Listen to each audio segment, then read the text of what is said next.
যদি 36 বছর হয়, 36টা শবে বরাত আপনার জীবন থেকে চলে গেছে, আপনি 36টা শবে বরাত কি করছেন একটা হিসাব কষেন। গেছে না আপনার জীবন থেকে? কয় রাকাত নামাজ পড়ছেন, কয়টা সেজদায় আল্লাহ তাআলার কুদরতি পাইয়ে দিয়েছেন, একটা হিসাব কষেন মিয়া। শবে বরাত আসলো আর গেল, হালুয়া রুটি নিয়ে ব্যস্ত থাকলেন।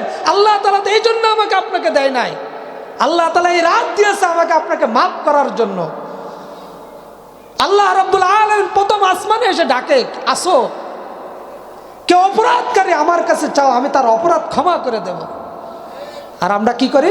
নাক ডেকে ঘুমায়। নামাজ পড়েন, কাজে লাগবে, কাজে লাগবে, হেলায় দুলায় কাটায়েন না।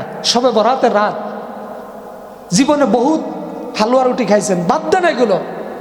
আবার অনেকে বলে হুজুর শবে বরাতের নামাজ কয় রাকাত? কোনো সংখ্যা গণনা নেই। আপনি ফজরে এই সূর্য ডুবলে শুরু করবেন, মাগরিবের নামাজ পড়ার পর্বে এবং ফজরের নামাজের আজানের আগ পর্যন্ত সারা রাত নামাজ পড়েন, আপনার কোনো বাধা নাই।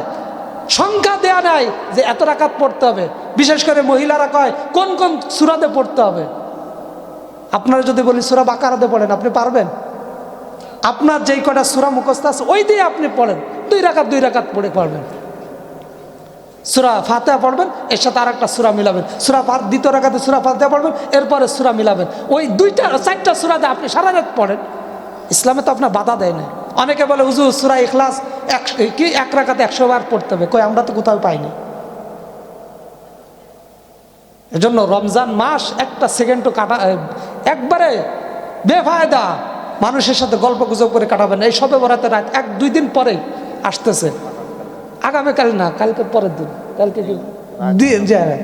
এজন্য হালুয়া রুটি যাদের বানানোর দরকার আসরের আগে বানাই ফেলবেন। খাওয়া নিষেধ তা বলতেছি না, হালাল জিনিস খাবেন, সমস্যা কি? কিন্তু ওইগুলো বানাইতে যায় নিজের ইবাদত নষ্ট করেন না, নিজের আমল নষ্ট করেন না। এমনকি হইতে পারে, এমনও তো হইতে পারে আপনি ওই রাত্রে মারা যেতে পারেন, ইবাদত ছাড়া আপনার জীবনটা চলে গেল।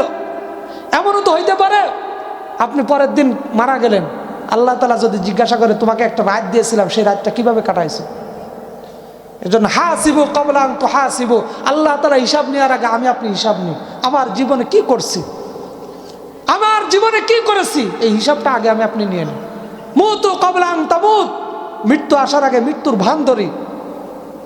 রাত্রে ঘুমায়, সকালে উঠে যাচ্ছি, আবার রাত আসতেছে, রাত্রে ঘুমাচ্ছে, আবার সকালে উঠে যাচ্ছি, মনে করতেছেন এটাই আমার জন্য? আল্লাহ তাআলা আমাকে আপনাকে বলছি তো, এটার জন্য আমাকে আপনাকে পাঠায় নাই।